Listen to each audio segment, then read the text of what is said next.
Imaginez-vous dans un nouveau restaurant fraîchement ouvert. L'accueil est plaisant, la déco sympa et les plats sont succulents. Vous en parlez à des amis, ceux-ci sont ravis. Eux-mêmes vont conseiller ce resto à des membres de leur famille, à des amis et autres collègues. Et petit à petit, le restaurant commence à se faire connaître via ce que l'on appelle le bouche à oreille. Dans la majorité des cas, le restaurant ne vous aura pas payé un centime, ni même adressé un remerciement, alors que vous êtes à l'origine de peut-être plusieurs dizaines de clients, car tout cela s'est fait naturellement et de manière transparente.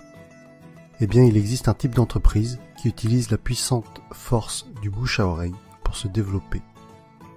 Il s'agit du marketing relationnel, aussi appelé marketing de réseau ou MLM, pour multi-level marketing.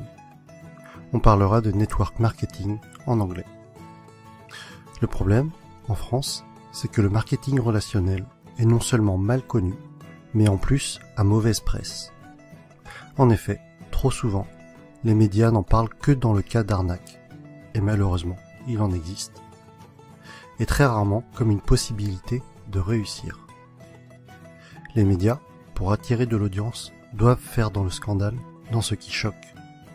Mais ceci est un autre débat.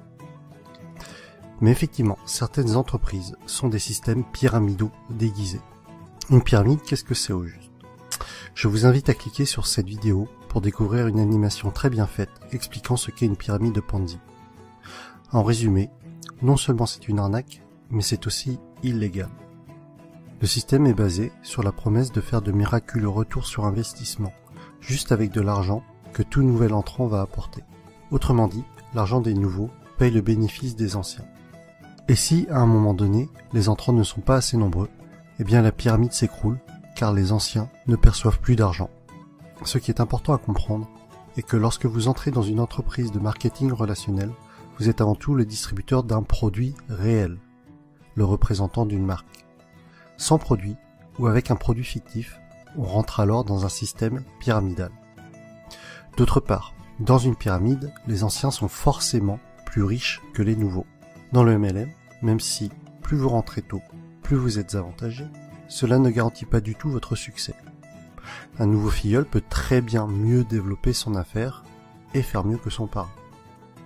Ainsi, dans une entreprise de marketing relationnel, tout le monde est au même stade au début, mais plus elle va grossir et plus elle va avoir d'impact et être puissante. C'est vraiment la force du réseau qui fait qu'une MLM est puissante. Et Robert Kiyosaki insiste vraiment sur ce point dans le livre « L'entreprise du XXIe siècle ». Le pouvoir n'est pas dans le produit, mais dans le réseau. Pour en revenir à ce que l'on évoquait au début de la vidéo, le bouche à oreille est le principal véhicule de communication d'une société de marketing relationnel, si bien qu'il n'y a pas ou peu de publicité. Et ce budget pub, qui est souvent faramineux pour les grandes entreprises, est reversé aux distributeurs et ou consacré à l'amélioration du produit qui en général est excellent. Lorsque vous vous lancez dans le MLM, vous êtes parrainé par une personne et ensuite c'est comme si vous étiez votre propre patron et que vous aviez créé votre entreprise. Votre but et votre source de revenus vont être de deux types. Soit en parlant du produit autour de vous et en le revendant, soit en parrainant d'autres personnes qui elles-mêmes vont devenir distributeurs. Ainsi, le plus efficace est pour que votre entreprise soit réussie, tout ce que vous faites doit être duplicable. Votre filleul doit avoir les outils pour développer lui aussi son réseau. Dans tous les cas, ce qui est important à retenir est que le succès est partagé. Si votre filleul échoue, vous échouez d'une certaine façon.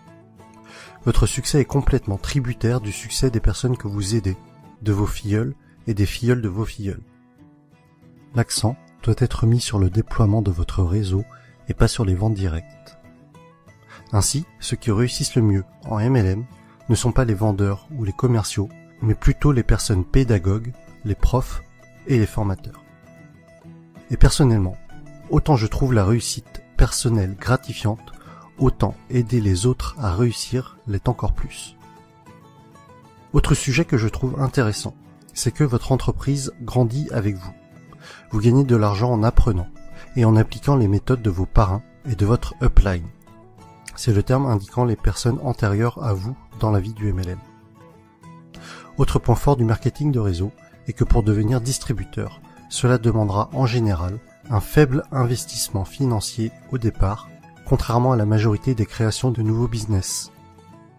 Aujourd'hui, si vous comptez ouvrir une franchise du type McDo, Subway ou Starbucks, il vous faudra probablement plusieurs centaines de milliers d'euros, alors qu'en MLM, cela vous demandera la plupart du temps quelques centaines d'euros. Ensuite, tout est préparé pour vous. Vous allez avoir votre propre boutique en ligne, tout un tas de plans de formation pour vous, mais aussi pour vos filleuls, ainsi que différents kits de présentation. Un autre point essentiel, et qui pour moi m'attire beaucoup, les entreprises de marketing relationnel offrent des paliers au niveau de leur plan de compensation.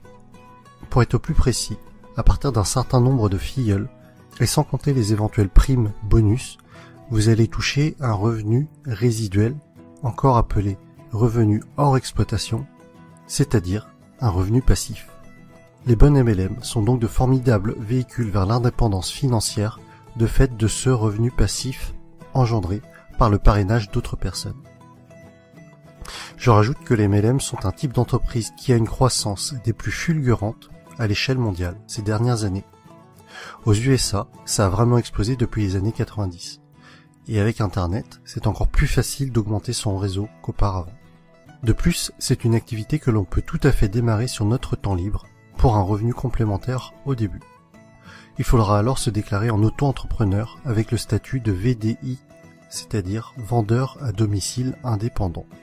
J'insiste tout de même sur le fait de bien vérifier un certain nombre de points avant de vous engager dans une entreprise de marketing relationnel, afin de ne pas tomber sur une pyramide Ponzi déguisée. Voici le type de questions qu'il faut vous poser avant de vous engager dans une entreprise de ce type. Est-ce qu'il y a des bureaux réels? À quels endroits géographiques? Se trouve-t-il dans des paradis fiscaux? Quel est l'historique de l'entreprise?